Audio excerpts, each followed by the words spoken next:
محمدا عبده ورسوله لا نبي بعده.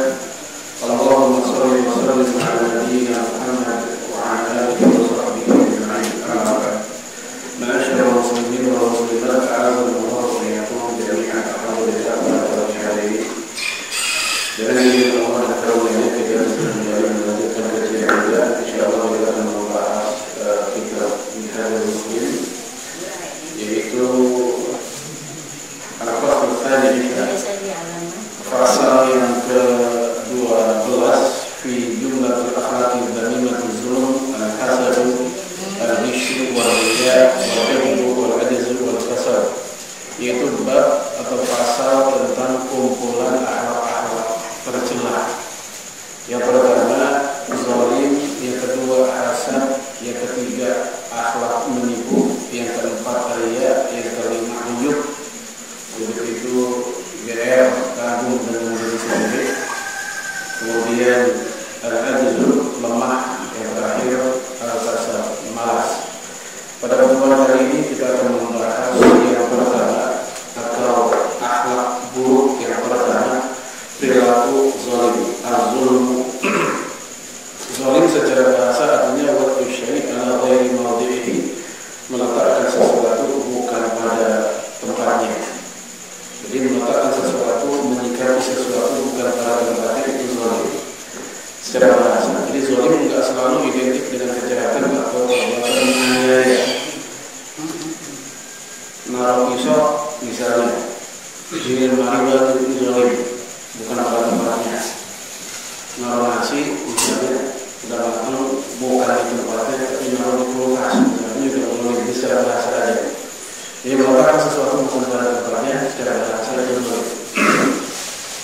Dan ini lawan dari al-adil. Kalau adil itu wad'u syai' ala mawdi'ihi, meletakkan sesuatu pada tempatnya, menyikapi sesuatu, menghadapi sesuatu sesuai dengan porsi, itu adil. Lalu kemudian zalim ini dikatakan oleh pengarang kitab ini, al-muslimu la yazlimu wa la yuzlam. Seorang muslim dia tidak boleh memiliki perilaku menganiaya atau menzalimi, dan juga jangan sampai dia dizalimi. Umar bin Khattab radhiyallahu anhu mengatakan seorang muslim tidak layak dizalimi dua orang. Kalau yang pertama dia bisa dizalimi, yang kedua tidak layak dia bisa dizalimi.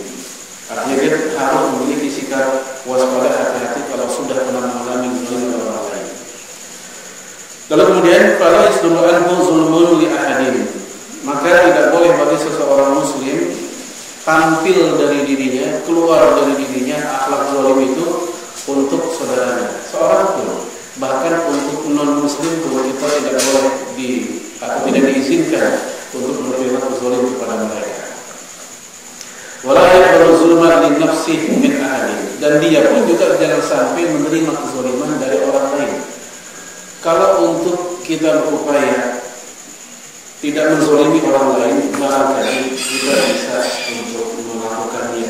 Kita bermujahadah serius sungguh-sungguh untuk menahan lisan kita, menahan tangan kita untuk berbuat aniaya kepada mereka, tidak membohongi mereka, misal tidak mencaci maki mereka. Karena kita pun tidak mengganggu mereka, padahal kita masih bisa berupaya. Tetapi yang jadi masalah adalah itu ketika kita menjadi korban zaliman. Karena perilakunya bukan kita, orang lain. Yang kita lakukan kepada mereka paling menasihati, tetapi sudah terlanjur karena keluar kezaliman itu dari diri mereka. Karena dia terkait dengan kesadaran dari mereka sendiri yang merupakan hasil produk dari pendidikan lingkungannya, di mana kita bisa jadi tidak bisa berbuat apa-apa terhadap kezaliman mereka. Alias apa yang mereka lakukan itu bukan rekayasa kita atau kehendak kita, sehingga untuk jenis yang kedua ya lebih berat dibandingkan yang pertama. Lalu kemudian az-zulmu bi anwa'ihi as-salasati muharram fil kitab wa sunnah ma'an. Kemudian zalim itu hukumnya haram baik menurut Al-Qur'an dan As-Sunnah. Dan zalim itu ada 3 model. Nah, di sini disebutkan 3 model itu, ya az-zulmu, ya zulmul 'abdi li rabbih, zalimnya seorang hamba kepada Tuhannya. Ini yang pertama. Itu dikatakan yang kedua, zulmul 'abdi li nafsi, zalimnya seorang hamba kepada dirinya sendiri. Yang ketiga, zulmul abdi li ghairihi min ibadillah wa makhluqatih. Itu zalimnya seorang hamba kepada selain Allah dan selain dirinya, yaitu kepada hamba-hamba Allah yang lain dan juga makhluk Allah yang lain, baik kepada manusia, hewan atau tumbuhan. Lalu kemudian Allah Jalla wa Ala melarang kita untuk berbuat zalim, seperti dalam hadis qudsi. Wa qala azza wa jalla yarwihi anhu Nabi alaihi salatu wasallam, Allah berfirman yang diriwayatkan oleh Nabi alaihi salatu wasallam, ya ibadi inni haramtu zulma ala nafsi, wahai hambaku aku haramkan berbuat zalim atas diriku. Jadi Allah tidak pernah berbuat zalim kepada hamba-Nya, tetapi hamba sendiri yang berbuat zalim kepada diri mereka sendiri atau lingkungan. Tegas Allah katakan haramtu zulma ala nafsi, aku haramkan kezaliman atas diriku. Maksudnya Allah tidak pernah menganiaya, menzalimi makhluknya atau hamba-Nya. Wa ja'altuhu bainakum haraman, dan aku jadikan keharaman itu juga atau kezaliman itu haram atas kalian di antara kita. Fala tadzalamu, maka janganlah kalian saling berbuat zalim. Kalau kita lihat di beberapa literatur, ada kezaliman yang tidak akan Allah ampuni, ada kezaliman yang akan Allah ampuni, ada kezaliman yang akan Allah balas. Ini riwayat Imam Abu Dawud At-Tayalisi dalam kitab Musnadnya. Zulmun la yukfaru, zulmun yukfaru, wa zulmun la yukfaru. Kezaliman yang tidak akan Allah ampuni, kezaliman yang akan Allah ampuni, dan kezaliman yang akan Allah balas. Untuk kezaliman yang tidak akan Allah ampuni, maksudnya adalah syirik. Inna syirka la zulmun azim. Sesungguhnya kesyirikan itu kezaliman yang besar. Ya, ini kezaliman yang tidak akan Allah ampuni. Dalilnya adalah Inna Allah la yaghfiru an yushraka bihi wa yaghfiru ma duna dzalika liman yasha. Lalu kemudian zulmun, itu kezaliman yang akan Allah ampuni, yaitu selain syirik. Itu ada kezaliman selain kesyirikan, dosa-dosa kita selain syirik. Ini istilahnya pada masyiat kita, di bawah kehendak maunya Allah. Allah punya hak prerogatif, hak mutlak, terserah Dia. Mau diampuni ke itu orang, lalu kemudian dimasukkan ke surga, ataukah disiksa dulu sesuai dengan kadar dosanya, ya sesuai dengan keadilan Allah kepada makhluk. Ini jika kesalahannya selain syirik. Adapun kalau kategorinya syirik, layak akan diampuni sesuai dengan hadis lain, zulmun layak. Kemudian yang ketiga yang di hadis tersebut, yaitu layak kezaliman yang tidak akan Allah biarkan alias dibalas, nggak akan didiemin. Baik pelakunya nanti, pembalasnya nanti adalah orang yang pernah dianiaya olehnya atau melalui orang lain. Mungkin dia nggak berani, mungkin dia nggak mampu, tetapi orang lain yang akan melakukannya. Oleh karena itu kita jangan pernah sedih kalau seandainya dianiaya, dizalimi oleh seseorang atau sekelompok orang. Mungkin kita nggak berani atau nggak bisa melawan, tapi cepat atau lambat Allah akan membalas kezaliman mereka atas diri kita. Muhammad bin Sirin radhiyallahu anhu, salah satu tabi'in kabir, dia seorang pengusaha, punya ribuan drum madu.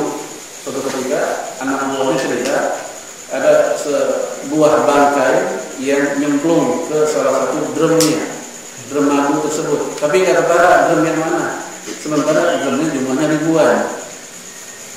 Susah ngeceknya, susah meriksanya. Akhirnya beliau memberikan keputusan yang sangat berani, menumpahkan seluruh drum tersebut hingga akhirnya pada itu dilebur, bahkan bangkrut.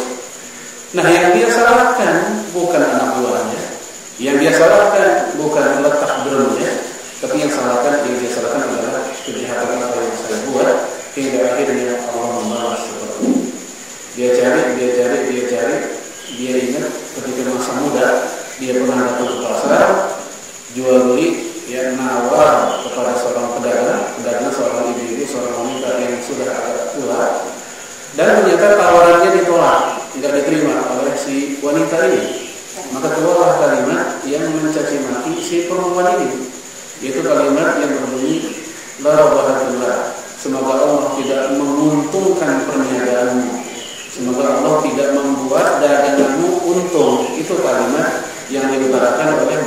sirin, sehingga membuat si ibu-ibu pedagang ini sakit hati. Dagang disumpahin kagak laku kan sakit hati. Nah, lalu pergilah pemuda ini, Muhammad Sirin muda ini. Lalu dia teringat akhirnya mungkin itulah kezaliman saya kepada orang lain yang Allah balas hari ini. Setelah 40 tahun lamanya berlalu, dia baru ingat itulah kezaliman dia kepada orang lain. Dan Rasul mengatakan dalam riwayat Imam Muslim, "Man kana fi hajati akhihi wa kana lahu fi hajati." Orang yang berbuat baik memenuhi kebutuhan saudaranya, Allah akan balas kebutuhan dia. Kalau perbuatan baik Allah balas, maka mafhum mukhalafa, makna implisitnya adalah jika kebaikan Allah balas, kejahatan juga bakal Allah balas. Tidak usah takut. Jadi kita tidak usah bingung kalau ada orang menjahatkan kita, santai aja. Insya Allah kepada Allah tersebut akan mendapatkan balasannya. Jadi bagian ini merupakan hiburan buat kita, atau buat mustaqim, golongan orang tertindas. Ya, apa-apa yang kita lihat di dalam sejarah atau panggung sejarah manusia itu, ya salah satu contoh kezaliman yang dialami oleh umat Islam dengan satu orang itu umat Islam secara umum yang dilakukan oleh salah satu tokoh Turki, Mustafa Kemal ada atau musuhnya Turki, bukan kata bapaknya Turki. Beliau yang mengganti azan dengan bahasa Turki. Beliau yang mengganti peci kaum laki-laki dengan korus itu topi Turki yang panjang ada talinya.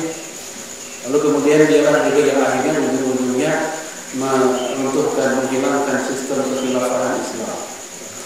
Akhirnya Allah pun memberikan dia siksaan sebelum wafat diceritakan oleh kawan-kawan dekatnya sendiri. Ini disebutkan dalam salah satu majalah Islam di awal tahun 90-an, 1992 adalah Imtilaq. Itu ketika dia wafat, itu berat badannya tinggal 37 kilo. Padahal dia gemuk besar. Kemudian juga mukanya itu antara dahi dan dagu bersatu.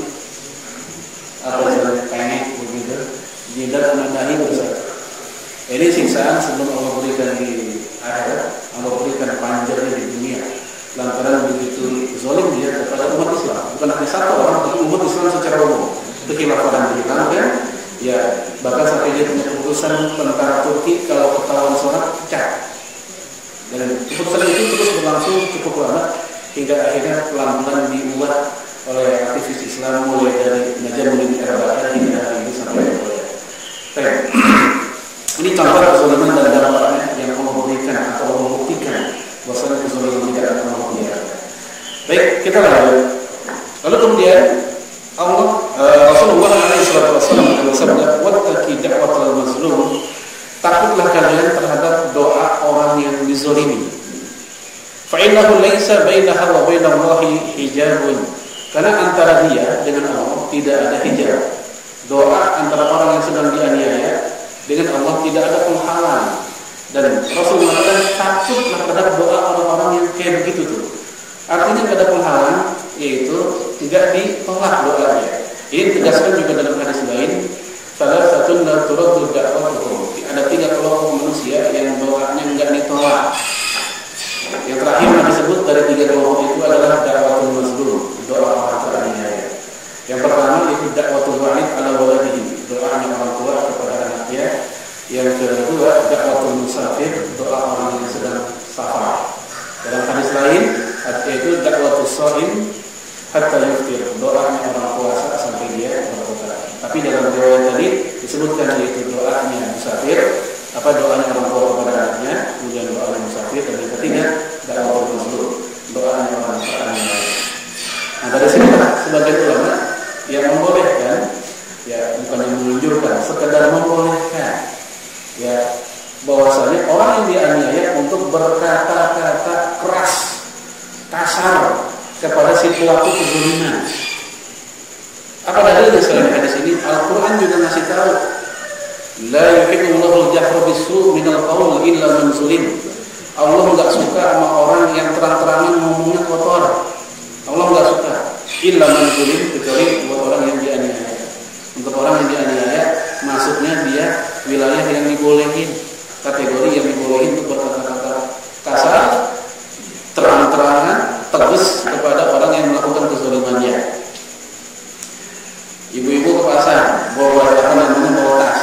dijamret, orang juga nggak ada yang ngeh karena mungkin kejadiannya begitu cepat. Dan ibu nggak bisa melawan dan nggak ada kekuatan melawan. Mereka jumlahnya 2 atau 3 orang bawa golok segala lagi. Yang paling bisa kita lakukan adalah teriak-teriak dan ngatain, kan begitu. Copet lo kan begitu. Nggak mungkin kita berdoain jadi anak soleh. Biasa dalam keadaan kayak begitu yang keluar emosi. Nah yang kayak begini, emosi dalam keadaan kayak begitu kata Zolim, illa man zulim, kecuali yang dizolimi mereka dibolehkan. Apalagi itu merupakan perlawanan terakhir, bukan dengan golok, bukan dengan fisik. Karena lebih kuat mereka, kita nggak takut, apa nggak berani. Yang kita berani paling hanya ngata-ngatain dia aja. Nah yang kayak begini, walaupun pada awalnya terlarang, dalam keadaan kayak begitu dibolehkan. Pada awalnya, karena Nabi mengatakan sibabul muslim fusuq, mencaci maki itu hukumnya fasik, apalagi dicaci maki seorang muslim. Tetapi dalam keadaan kayak tadi, nyaci maki si pelaku kezaliman itu masuk kategori zona yang dibolehkan. Jadi kalau ibu-ibu pengen puas ngatain orang, coba dizalimin orang dulu, gitu.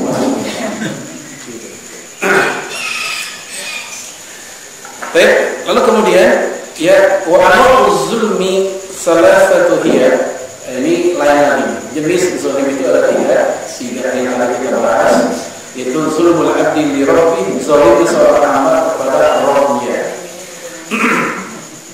Yaitu wadzalika yakunu bil kufri bihi. Yang dimaksud zalim seorang hamba kepada Rabbnya adalah yaitu melakukan perbuatan yang membuat si pelakunya menjadi kafir. Kekafiran itu zalim kepada Allah, baik kafir amali atau kafir i'tiqadi, baik kafir perbuatan walaupun akidahnya, keyakinannya dia masih bertauhid kepada Allah, tidak mengingkari Allah, masih mengakui Allah sebagai pencipta, masih mengakui Allah sebagai pemberi rezeki, masih mengakui Allah sebagai pengatur, masih mengakui Allah sebagai al-hakam yang berhak menentukan undang-undang tasyri', dia masih mengakui. Ya, tetapi dalam kenyataan hidupnya, bukan hanya pengakuan, tapi perbuatannya dia menyerupai seperti orang kafir. Seperti ayat yang berbunyi, "Man lam yahkum bima anzalallahu fa ulaika humul kafirun." Barang siapa yang tidak berhukum dengan hukum yang Allah turunkan, dia pakai yang lain, maka itulah orang kafir. Pada awalnya, ya kata Ibnu Abbas, Ibnu Urwah, Ikrimah dan yang lainnya, ayat ini sebagai dalil yaitu al-kufru duna kufrin, kekafiran di bawah kekafiran. Ini apa maksudnya? Itu kekafiran yang enggak membuat pelakunya menjadi murtad, dia masih muslim. Itu orang-orang yang melakukan dia berhukum bukan pakai hukum Allah, bukan murtad, kecuali kalau dia melakukan yang pertama takdzib, mendustakan ayat Allah. Dia tidak pakai hukum Allah karena dia mendustakan. Maksudnya mendustakan, memang kalau mau pakai benar-benar karena bagi dia ini ayat apa misalnya hoak atau hoak, ya, bohong. Nah ini ya ada nih begini misalnya gitu. Nah, ini kafir. Yang kedua juhud nolak, memang nolak, nggak mau pakai karena nolak, bukan karena bodoh, bukan karena nggak paham, bukan karena terpaksa. Kalau nggak pakai hukum Allah karena bodoh, kalau nggak paham, karena memang dia belum terdidik untuk itu. Seperti banyak orang-orang kita, orang awam yang nggak ikut pengajian, yang kata pengajian tentang masyarakat yang agak berat-berat, ya ikro 1, ikro 2 aja belum lulus. Ya, maka yang kayak begini dia ada penghalang untuk nggak boleh langsung dikafirkan. Atau misalnya orang yang karena faktor terpaksa, seperti misalnya Raja Najasyi di Ethiopia zaman dulu, dia masuk Islam, tapi keislamannya disembunyikan karena kalau terang-terangan rakyatnya berontak. Dan saat itu boro-boro hukum Allah, keislamannya aja dia nggak berani menampilkan, maka hukum yang berlaku pada masa itu di negeri dia di Ethiopia bukan selain dari hukum Allah. Ya kayak gini namanya al-ikrah, terpaksa, bukan karena nggak mau mati. Ini pun juga nggak boleh dikafirkan. Tetapi kalau untuk orang yang juhud tadi nolak, kemudian dia takdzib, mendustakan, atau yang ketiga dia tabdil itu artinya mengganti. Masih ada hukum yang lebih utama, masih ada hukum yang lebih adil, masih ada hukum yang lebih istimewa dibanding hukum Allah. Ya kayak gini kafir. Lalu kemudian juga yaitu dia tahkir. Apa tahkir? Menghina. Apaan nih? Kagak adil nih hukum Allah. Misalnya gitu. Masa ya warisan ini yang sering kita bahas. laki perempuan buat bani satu, dia takdir, menghina, maka yang kayak begini juga tuh.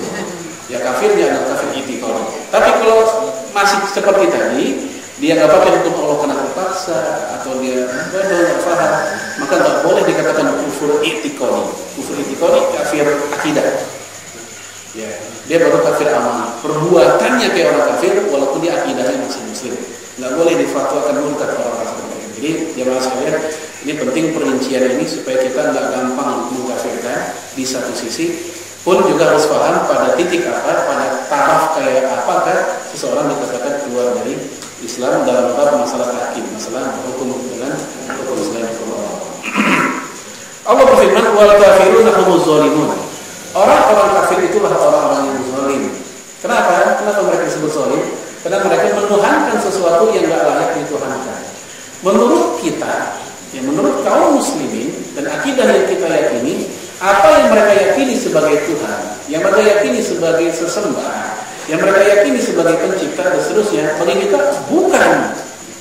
Karena bukan, maka mereka zalim, meletakkan sesuatu, menuhankan sesuatu yang bukan pada layak untuk dituhankan. Kayak misalnya, ya wa ma qataluhu wa ma salabuhu walakin syubbiha lahum. Nabi Isa tidak mereka bunuh, Nabi Isa tidak mereka salib, tetapi ada orang yang diserupakan oleh Allah dengannya, sehingga mukanya sama, mukanya mirip, dikira sebagai Nabi Isa. Setelah disalib, mereka menganggapnya sebagai penebus dosa, lalu mereka pun menganggapnya, menyebutnya sebagai God Son, Tuhan, anak atau anak Tuhan begitu. Ya, Tuhan, anak atau anak Tuhan. Dan mereka enak menyembahnya dan menganggapnya sebagai Tuhan begitu. Ini enggak berdasarkan ilmu, karena Allah tegaskan ada orang yang diserupakan. Jadi zalim yang bermain, prasangka saja. Ya, ini jelas kezaliman karena mereka menjadikan yang bukan Tuhan tapi dituhankan. Ini menjadi istilahnya bentuk tawasudnya Islam, pertengahan Islam. Di mata orang Yahudi, Nabi Isa alaihissalam manusia biasa. Makanya diuber-uber, dikejar-kejar, kagak ada istimewanya di mata mereka. Di mata kaum muslimin, pertengahan, bahwa dia bukan manusia biasa, tapi juga enggak sampai taraf Tuhan. Dia adalah seorang nabi dan rasul. Jadi yang satu ekstrim, Islam pertengahan di antara keduanya. Lalu kemudian, wa yakunu bisyirki fi ibadatihi ta'ala. Kemudian yang kedua, yang dimaksud dengan zalim kepada Allah adalah melakukan kesyirikan kepada Allah dalam hal peribadatan. Di ayat sifat ba'da ibadatihi ta'ala ila ghairihi, itu dengan cara menyembah, berdoa, minta tolong kepada selain Allah. Ini enggak boleh. Ini bagian dari kesyirikan. Ya, syirik artinya ada partisipan lain selain Allah yang kita yakini yang ngurus hidup kita. Ada sesuatu yang lain selain Allah yang urus hidup kita. Ya, contoh seperti seseorang yang dia berdagang, jualan, kemudian jualannya lagi ramai, banyak pembeli, alhamdulillah. Tetapi saat itu dia juga punya keyakinan bahwa dia laku segala macam itu bukan semata-mata dari Allah, tapi karena faktor ya tamimah, gantungan-gantungan yang dia tempel di pintu warungnya. Ya, dulu pernah saya makan di sebuah warung makan atau rumah makan. Selesai makan, lagi bayar ke kasir, di pintunya itu ada gantungan. Saya pikir gantungannya apa gitu. Ternyata gandum digantung. Terus ada pensil digantung. Ini hati udah mulai kagak enak. Ini apaan nih? Jangan-jangan jimat nih. Terus saya tanya ke kasirnya, kasirnya nggak tahu apa-apa. Tahu tuh bapak, maksudnya bosnya kan. Tahu tuh bapak gantungin kayak gitu. Jadi kayak begini, Nabi mengatakan in ruqa wa tamaim wa tiwala syirkun. Ruqyah, jampe-jampe, tentu ruqyah yang syirkiyah. Kemudian tamaim yang gantung-gantung kayak begitu. Kemudian tiwal, pelet, syirikan. Nah, ini contoh yang masih banyak dilakukan oleh kaum muslimin. Tapi kalau kita tanya ke yang punya, misalnya Pak atau Bu, kenapa pakai ginian segala? Ini mah sebab doang, sebab aja. Yang namanya rezeki mah dari Allah, bukan dari ini. Tapi ini sebabnya aja. Nah, sebab itu ada dua. Ada sebab syar'i, ada sebab kauni. Sebab syar'i adalah seperti doa, tahajud kita, amal soleh kita, sedekah kita. Yang gara-gara ini memang ini menjadi pemancing rezeki turun. Ini sebab syar'i. Sebab kauni adalah perilaku atau sebab-sebab yang sunatullah kehidupan memang, tetapi itu juga yang dibenarkan oleh syariat. Seperti apa? Kerja yang halal, usaha yang gigih, naruh warung atau tempat makan di tempat yang strategis, itu sebab kauniyah. Nah kalau udah main yang kayak begitu, ini sebab syirkiyah. Sebab sih sebab, tapi syirkiyah. Ya, bahkan sebab kauni pun menjadi syirik kalau kita menjadikan itu sebagai satu-satunya sebab, satu-satunya faktor. Alhamdulillah, Bu, Pak, kita punya mobil, kita punya rumah nih gara-gara kerja keras abang, begitu katanya.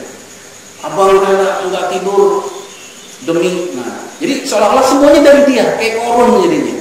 Bahwasanya yang dia peroleh itu murni dari ilmu yang dia miliki, nggak ada peran Allah sama sekali, tanpa dirasakan bahwa orang ini terjerumus dalam kesyirikan kepada Allah, alias zalim kepada Allah.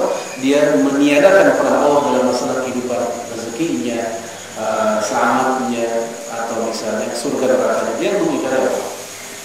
Baik, inna syirka la zulmun azim, ini sudah kita baca ya tadi. Sesungguhnya kesyirikan adalah kezaliman yang paling besar. Walaupun sebenarnya kalau dari sisi semoga Bapak Ibu masih ingat dulu pernah saya sampaikan klasifikasi atau klasemen kekafiran ya untuk kaum musyrikin oleh Imam Al-Kisani dalam kitab Bada'is Shana'i. Ya, kemusyrikan itu kekafiran nomor 2, runner up.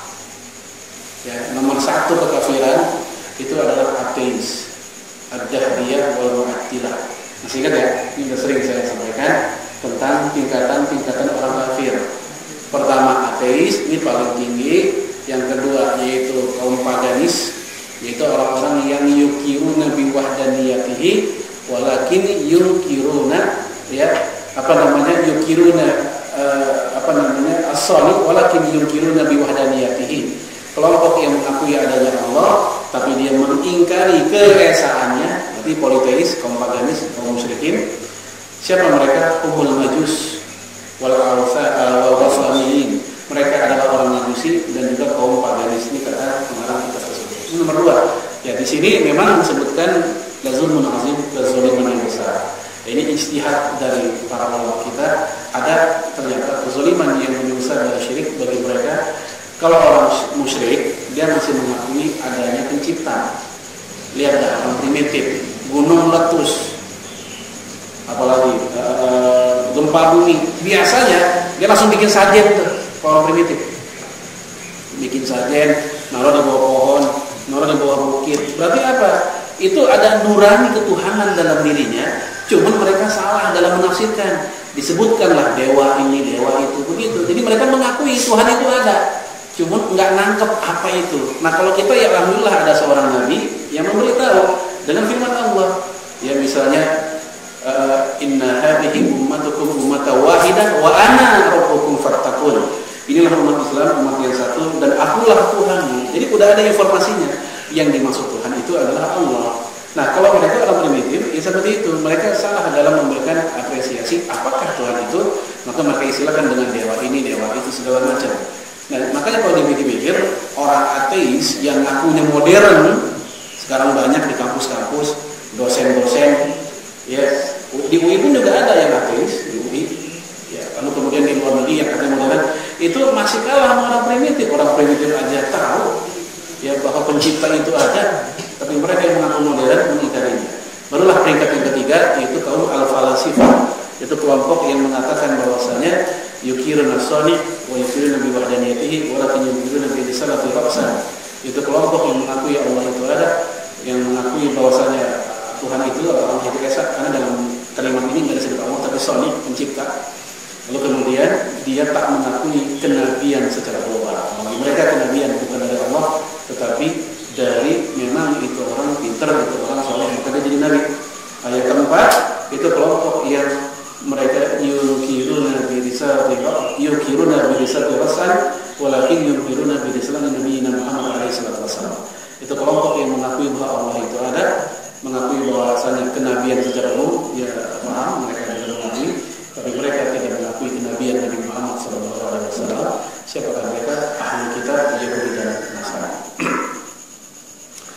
Tapi ini yang pertama, kezaliman kepada Rabbnya. Sedikit saya review. Jadi pertama yaitu kekafiran, yang kedua kesyirikan. Walaupun kesyirikan bagian dari kafir. Saya ulangi, kesyirikan bagian dari kafir. Sebagaimana firman Allah, lam yakunil ladzina kafaru min ahlil kitab wal musyrikin. Lihat situ, ahli kitab, musyrik. Mereka masuk kategori kafir. Apakah Allah datang kepada kalian tentang orang kafir, yaitu ahli kitab dan kaum musyrikin? Maka ini masuknya ke kafir tadi.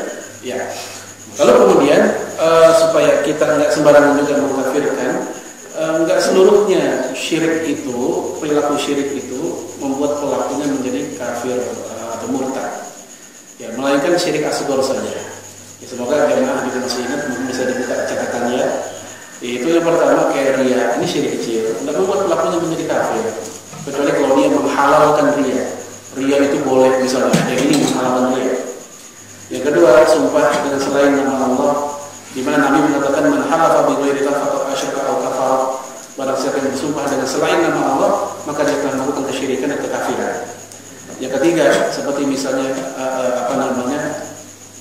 tiar atau tatoyur, merasa sial. Diambil dari kata toyurun, burung. Karena orang dulu kalau burung terbang di atas dirinya, di atas rumahnya, dia merasa sial. Burung terbang langsung dah mikirin kata-kata, wah ada meninggal gitu ya, langsung begitu. Merasa sial. Ini toyurun, tiar. Nah kalau kita tarik ke zaman sekarang banyak tuh. Ya, tokek bunyi. Lagi makan cicak jatuh, nah, merasa sial katanya. Punya motor bawaannya kesandung mulu, jatuh mulu, langsung dituding, ini motor bawa sial, beda sama kemarin katanya. Akhirnya motor diruqyah.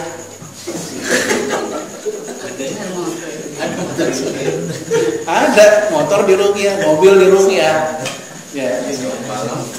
Ya ruqyah medit jadi begini, motor diruqyah. Padahal bisa jadi emang dia jadi kurang awas. Ya dia sendiri kurang awas, kerennya kurang pakem dan seterusnya. Tapi pikirannya begitu. Walaupun saya nggak ngelarang kayak begitu, cuman jangan buru-buru nganggap nih motor kamu suka saya misalnya. Jadi intinya ada bagian yang nggak boleh langsung kita kafirkan. Lalu kemudian juga seperti azibuhu bi ghairillah, menyembelih hewan bukan karena faktor perintah agama Allah, bukan karena kurban, bukan karena akikah, bukan karena nazar, tapi karena faktor ingin mempersembahkannya kepada arwah nenek moyang, atau seperti tumbal, bikin gedung, bikin masjid supaya awet di masjid.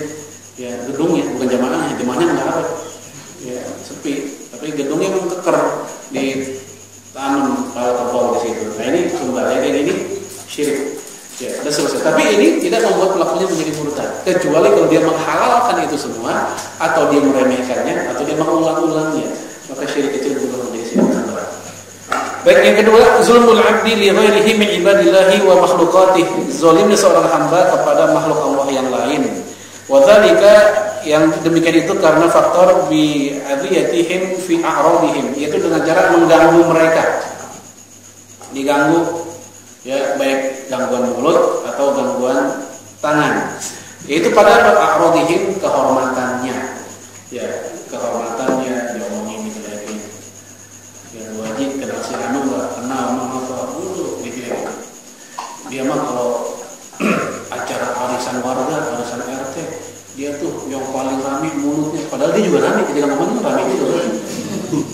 Ramai dia, malah yang diomongin lagi diem, lagi anteng. Ya, dia merobek kehormatan saudaranya yang tadinya hanya diketahui oleh dia, orang jadi pada tahu tentang dirinya begitu.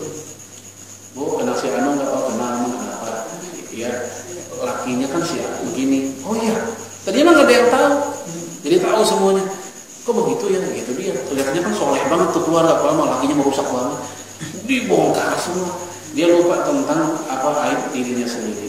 Tapi ini Nabi mengatakan, man satara musliman satarahu Allah yaumil qiyamah. Barang siapa yang menutupi aib saudaranya, Allah akan tutupi aib dia di hari akhirat nanti.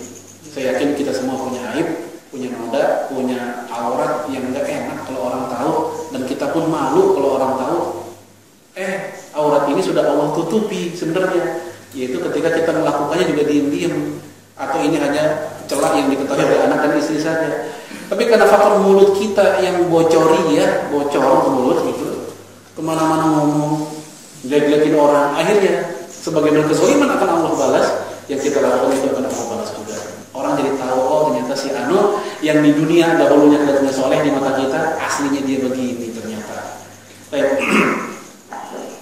Lalu kemudian wa abdanihim, dan juga abdanihim, abdan itu badan, menyakiti badannya, mukul, melukai atau yang semisalnya. Boleh kalau orang yang sadar agama dia minta kisos. Dulu saya pernah memukul Anda, sekarang balas misalnya. Enggak apa-apa, walaupun tanpa harus menunggu waliyul amri atau mahkamah syariah. Ya. Lalu kemudian juga au amwalihim bi ghairi haq, atau menzalimi harta saudara kita dengan tanpa hak, baik berupa mengambilnya atau meminjamnya, tetapi tanpa bilang-bilang dulu bi ghairi haq. Ini enggak boleh. Ini pernah kita bahas dahulu tentang masalah adain, ya bila ada, yaitu utang yang enggak dibayar. Utang enggak dibayar pada prinsip yang sama seperti mencuri. Ya, seperti yang disebutkan oleh Nabi dalam hadis Imam Al-Bazzar dan sanad sahih, ya kata Nabi, man dana dainan wa lam yanwi ayyadiyahu ala sahibi fa huwa sariqun. Barang siapa yang berhutang dan dia tak berniat pengen bayar, maka dia adalah pencuri. Kata Nabi bilang begitu. Ya, utangnya rajin, bayarnya enggak. Ya, semua warung kenal dia, tapi kenal buruknya. Semua kayak model Alfa, Indomaret pernah diutang itu juga kok bisa diutang seperti itu. Bisa nggak bisa utang di situ? Mungkin rayuannya luar biasa bisa utang di situ. Ya, tapi dia nggak pernah niat pengen bayar, sekedar utang pengen bayar nggak apa-apa. Ini memang benar nggak mau bayar. Begitu banyak duit yang harusnya bisa bayar utang, kok kayaknya berat buat bayar utang. Kepake mulu sama yang lain karena nafsu yang main saat itu. Makanya hal yang diantara disegerakan dilakukan adalah utang untuk dibayar. Waktu jika sudah masuk sholat, waktu sholat jika sudah masuk, segerakan. Anak gadis ketika sudah masuk usia nikah, disegerakan. Utang juga ketika sudah mulai ada duit langsung dibayar, jangan ditunda-tunda. Karena ini masuk bagian dari yang membuat seseorang terkatung-katung ruhnya ketika wafat. Ya kata Nabi dalam hadis Abu Daud, mu'allaqatun bainas sama' wal ardh. Orang yang meninggal dalam keadaan punya utang dan dia sengaja nggak mau bayar utang, maka ruhnya terkatung-katung antara langit dan bumi. Maksudnya adalah keadaan tenang itu arwah atau ruh orang yang meninggal tersebut. Kemudian man kanat, ini kata Nabi alaihi salatu wasallam, indahu mazlumatan li akhihi min 'irdihi. Barang siapa yang di hadapannya ada orang yang dizolimi dari saudaranya. Jadi kita lihat ada saudara kita lagi dizolimi, kehormatannya kita tahu, kita dengar saudara kita dikata-katain, lalu kemudian min syai'in, atau sesuatu, ini bukan kudu orang tapi sesuatu, hewan dizolimi, ya padahal tuh hewan mah baik-baik aja, nggak ganggu manusia, tapi kita yang ganggu dia, dan kita lihat si pelaku kezoliman tersebut. Lalu kemudian falitahallahu minhu al-yawma qabla an yakuna dinarun wala dirham in kana lahu amalun shalih akhidha minhu biqadri mazlumati. Maka hendaknya kita sebagai saudaranya misahin. Apa misahin? Jadi ngingetin, jangan begitu. Lu kalau ngatain orang jangan begitu. Bukan kita ngajarin nih begini, ngatain kalau gitu juga salah gitu. Jadi kita cegah. Ya, kenapa? Sebab kalau nggak begitu, itu yang ngatain itu si orang yang pelaku kezaliman itu, ya di hari kiamat nanti, kalaupun dia punya amal soleh, maka amal solehnya nanti ketuker ke auto debet ibaratnya, langsung pindah otomatis ke orang yang pernah dizolimi itu. Nah kita yang diem aja udah tahu orang dizolimi. Dalam riwayat Imam Alauddin Al-Muttaqi Al-Hindi dalam kitab Kanzul Umal itu dikatakan bahwa man ra'a minkum mazluman, barang siapa di antara kamu melihat ada orang dizolimi, ya falam yansuruh, namun tidak menolong orang yang dizolimi, ya apa yang terjadi? Ya faqad la'anahumullah, Allah akan melaknat mereka yang melihat kezaliman itu tapi dia tidak menolongnya. Kita tahu, wah kasihan orang, ngomong doang kasihan, tapi kita mampu untuk membela, sebenarnya mampu banget, kita punya kekuatan baik mulut kayak tangan, kita mampu, dan kita diam aja. Kata Nabi, itu orang akan Allah timpakan laknat buat si orang yang diam gitu. Jadi jangan diam, tegur. Anak kecil bercanda depan kita, awalnya bercanda awalnya, tapi lama-lama bukan bercanda, beneran. Yang satu yang lemah dia dibukin rame-rame sama temennya. Nah kita lihat, ya kita pisahin, kita nasihatin. Jangan diem aja malah nonton. Wah bagus nih, mau dibilang bagus. Kira-kira mana yang menang? Kira-kira yang gedean. Gitu. Jadi kita bersama. Baik, ya ini tegas dari Nabi, hati-hati sebab yang kayak begitu bisa membuat kita amal solehnya ketuker sama orang yang dizolimi tersebut. Wa illam yakun lahu hasanat akhidha min sayyiati sahibi fa humila alaih. Kalau ternyata nih yang dizolimi bukan orang soleh. Yang dizolimi bukan orang soleh, orang jahat juga. Alias dia tuh punya sayyiat, punya keburukan. Maka keburukan dia juga pindah ke orang yang dizolimi. Tuh. Kalau amal solehnya ya dari sini muter ketukar ke dia. Kalau dia ternyata bukan orang amal soleh, punya keburukan yang dizolimi malah pindah ke kita. Saya ngezolimin orang. Saya punya amal soleh saya pindah ke dia. Tapi kalau ternyata ya dia yang nggak soleh, saya juga nggak soleh, sama-sama jahat, tapi saya ngezolimi dia. Maka kejahatan dia pindah ke saya. Dia pernah ngatain orang, dosa itu pindah ke saya. Dia pernah mencuri, dosanya pindah ke saya. Nabi tidak sengit begitu. Nah, bukankah kullu nafsin bima kasabat rahina? Setiap manusia bertanggung jawab atas perbuatannya masing-masing. Pada awalnya hukum globalnya begitu. Ingat dalam kaidah tafsir atau fikih ada kalimat hamlul mutlaq ila muqayyad. Jadi secara global setiap manusia bertanggung jawab sama perbuatannya sendiri-sendiri. Saya yang berbuat, saya yang dapat. Saya yang sholat, saya yang berpahala. Saya yang baca Quran, saya yang dapat. Saya yang berbuat jahat, saya yang dapat juga dosa. Itu awalnya begitu, awalnya. Tetapi bisa terjadi yang namanya dia yang berbuat, saya yang dapat. Saya yang berbuat, dia yang dapat. Kapan itu? Yang pertama contoh seperti ketika ada yang tadi kezaliman yang dibiarkan. Pelakunya dia, tapi kan kita dapat juga. Wattaqu fitnah la tusibanna alladziina zalamu minkum khassah. Takutlah kamu terhadap musibah, terhadap malapetaka yang gak hanya menimpa orang zalim aja. Yang baik-baik kena juga. Gara-gara apa? Yang baik-baik cuek. Karena faktor cuek ini kena juga dapat. Gitu. Jadi bisa kayak begitu. Atau yang kedua, orang lain tuh dapat juga dari kesalahan kita karena faktor apa? Itu orang nyontohin keburukan. Walaupun nyontohnya cuma sekali, nggak berkali-kali, tapi gara-gara itu orang pada ngikut.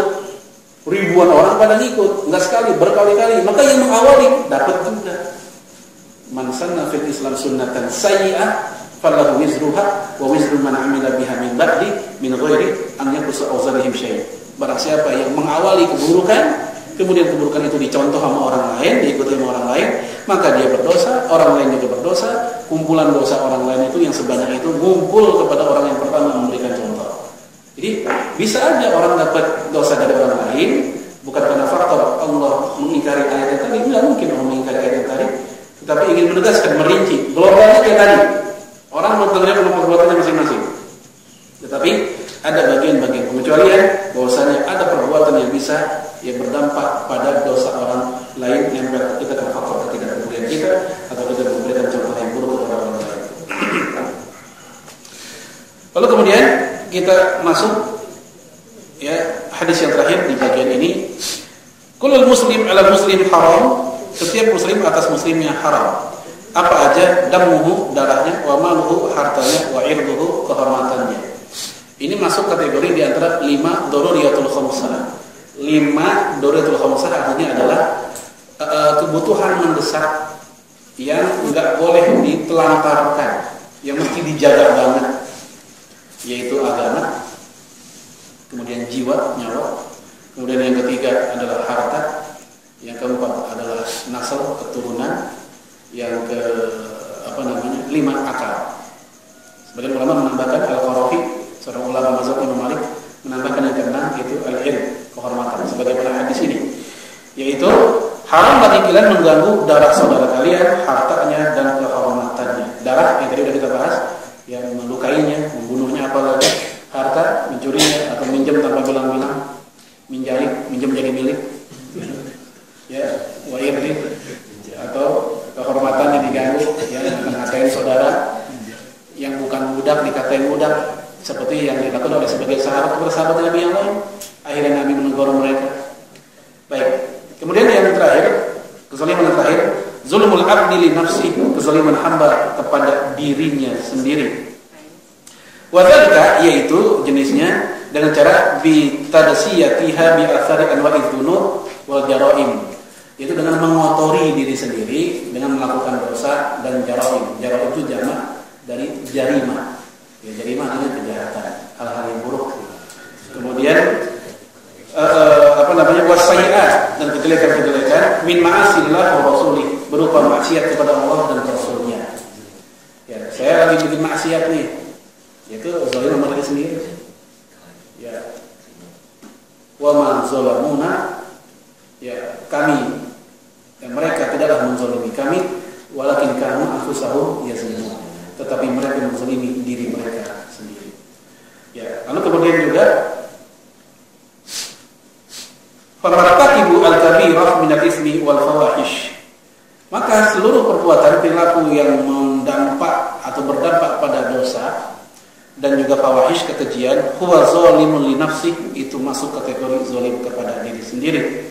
Ya, id aridha lima yu'assiru fiha min al-khubuthi waz-zulamah. Ya, baik berupa hal-hal yang jelek, yang buruk, atau hal-hal yang memang kita anggap dia baik, tapi di sisi Allah itu ternyata buruk. Yang tadi udah kita bahas, sebenarnya kayak ria. Kadang orang merasa baik dengan perbuatannya, bagus-bagus aja. Kayak misalnya ayat yang berbunyi, Qul hal nunabbi'ukum bil akhsarina a'mala alladzina dhalla sa'yuhum fil hayatid dunya wa hum yahsabuna annahum yuhsinuna sun'a. Mau enggak kamu aku unjukin orang yang rugi amalnya? Ya, orang yang kesesat amal, yaitu orang yang beramal. Mereka nyangka baik-baik aja tuh amal, padahal itu perbuatan tidak baik di sisi Allah. Ini menzalimi diri sendiri. Lalu kemudian ya, fatusbihu bihi ahlan lil'anatillah wal bu'di minhu ta'ala. Nah, perbuatan-perbuatan tadi membuat si orang ini berhak mendapatkan laknat dari Allah. Apa sih laknat? Laknat itu artinya adamu rahmah. Kalau kita kan dengar kata laknat kebayangnya apa? Kutukan. Ya, laknat itu kebayangnya kutukan. Mendapatkan laknat dari Allah. Langsung kebayang kayak orang zaman dulu, ketiban batu, bumi dibalik. Ya, makanya salah satu tokoh jil pernah ngomong kayak begini.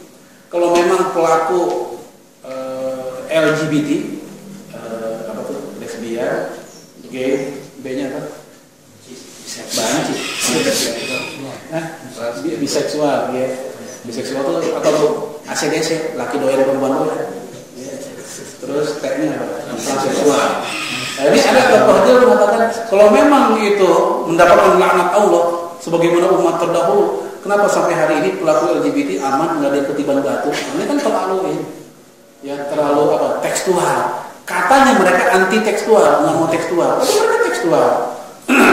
Yang namanya laknat tuh nggak kudu begitu. Ya, Ibnu Abbas bilang, dikutip oleh Ibnu Qayyim dalam kitab Al-Jawabul Kafi, di antara bentuk azab Allah kepada orang pelaku maksiat adalah dimudahkan baginya untuk berbuat maksiat lagi. Itu azab dari Allah. Habis bikin maksiat, kok enteng banget mau maksiat lagi? Itu udah azab itu. Ya, di Radio El Sinta itu dikabarkan, diberitakan tentang sepasang muda-mudi mereka berzina nih. Kemudian si perempuannya hamil, lalu kemudian si lakinya ngasih usul untuk menggugurkan kandungan. Nah, karena nggak ada duit, ada ide buruk, yaitu merampok emas neneknya sendiri. Begitu dirampok, neneknya bangun, neneknya melawan, dibunuh tuh nenek. Coba kan berderet gitu, berzina, pengen gugurin kandungan, ngerampok, kemudian membunuh neneknya sendiri. Itu. Maka di antara bentuk azab ketika orang bikin kesalahan bukan kayak kita ngebayangin tadi ketiban apaan, ini enggak begitu. Ketika itu orang kok gampang banget melakukan perbuatan jahat yang baru, itu aja udah azab. Sebagaimana pahala pun perbuatan baik, Allah berikan bukti bahwa dia mendapatkan pahala adalah begitu enteng pula baginya terbuka pintu kebaikan lainnya. Masuk ke masjid itu kebaikan. Begitu masuk masjid nggak langsung masuk dia, ya dia melakukan sholat 2 rakaat tahiyatul masjid, kebaikan lain. Tuh.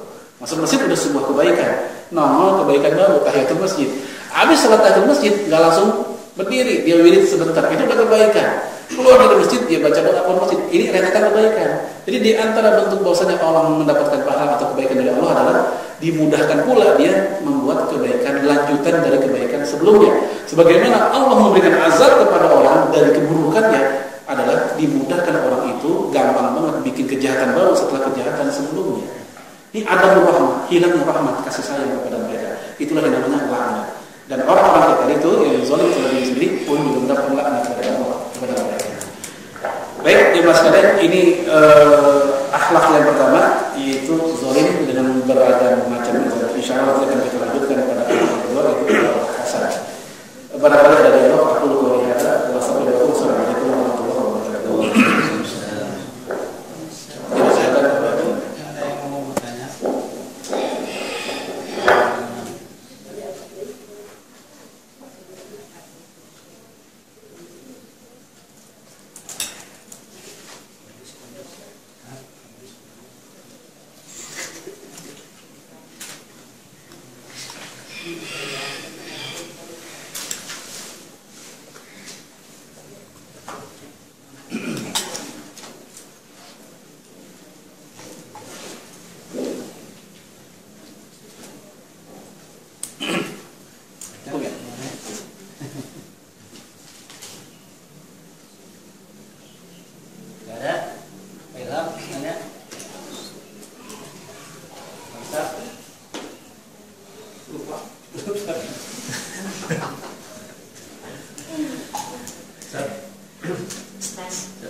Mungkin kalau sedikit ada info sejarahnya Ustaz, waktu Rasulullah dizalimi di Taif saya. Nah itu secara ayat kan dibolehkan untuk kita berkata kesana. Kita harus nggak melakukan itu, bahkan mendoakan masyarakat tersebut supaya melahirkan. Nah itu kira-kira ceritanya kampung itu gimana setelah itu?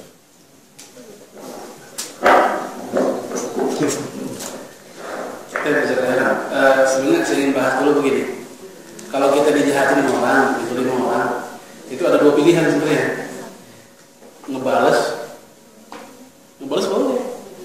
Wa jazaa'u sayyi'atin sayyi'atun misluha. Balasan keburukan adalah keburukan yang sama setimpal. Kalau kita bicara boleh. Itu pilihan pertama. Ya, tetapi wa man 'afa wa aslaha fa ajruhu 'ala Allah. Barang siapa yang memaafkan kemudian dia berdamai, maka dia dapat pahala. Ini pilihan kedua. Nah, Rasulullah memilih yang kedua. Dia dua pilihan. Balas boleh, tapi memaafkan lebih utama. Dan Rasulullah lebih memilih yang lebih utama, dia memaafkan. Bahkan mendoakan, Allahumma hdi qaumi fa innahum la ya'lamun. Ya Allah, berilah petunjuk kepada kaumku karena mereka belum tahu. Ya, kita tahu dalam kisah dalam hadis Sahih Bukhari bahwa malaikat penjaga gunung nawarin. Nih ada bukit nih. Mau nggak saya tiban ke mereka? Ketiban ke mereka. Kata dia berdoa nggak usah. Kenapa? Karena bisa jadi dari tulang sulbi mereka lahir keturunan yang bisa jadi pembela Islam. Ya walhasil kampung Taif masih ada. Ya, dan jangan lupa ketika perang Yarmuk lawan mana perang Yarmuk? Lawan Romawi. Di antara yang paling berjasa, paling berperan dalam perang Yarmuk adalah rombongan pasukan dari Taif. Taif itu masih ada, nggak hancur. Karena Rasul pun tak menghendaki mereka hancur. Rasul melihatnya ke depan. Biar saja mereka kayak begitu, toh nanti dari anak cucunya lahir para pembela Islam. Benar, dari anak cucu mereka lahir para pembela Islam yang dibuktikan dalam perang Yarmuk. Silakan Bu. Pertanyaan saya juga sama sebenarnya. Oh sama. Sama lebih jadi. Ya udah.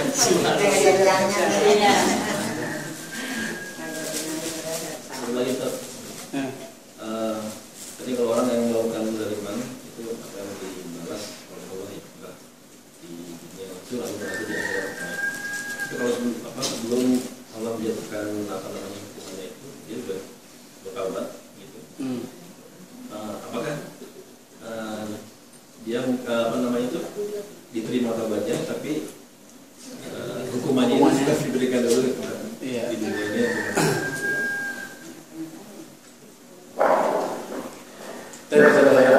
Ini orang berbuat zalim, ya, kemudian dia berbuat tobat. Apakah balasannya dari kezalimannya juga masih diberikan, ataukah akhirnya Allah tidak menurunkan balasannya karena faktor tobat tersebut? Baik, tergantung begini. Perspektif kita begini. Kalau ada orang berbuat jahat dalam syariat Islam, kalau kemudian dia mendapatkan hukumannya memang yang sifatnya duniawi, yang diputuskan oleh mahkamah syariah misalnya. Walaupun sebelum proses hukuman dia sudah bertobat, ya kita anggap bahwa hukuman tersebut itu bagian dari teguran untuk dia. Gitu. Walaupun dia sudah tobat, kita nggak katakan itu azab, enggak. Karena buat seorang muslim istilah azab oleh umumnya para ulama enggak digunakan istilah azab. Kalau orang kafir dia azab. Kalau dia muslim yang soleh itu tafkir ujian. Kalau dia muslim yang jahat itu namanya tafkir peringatan.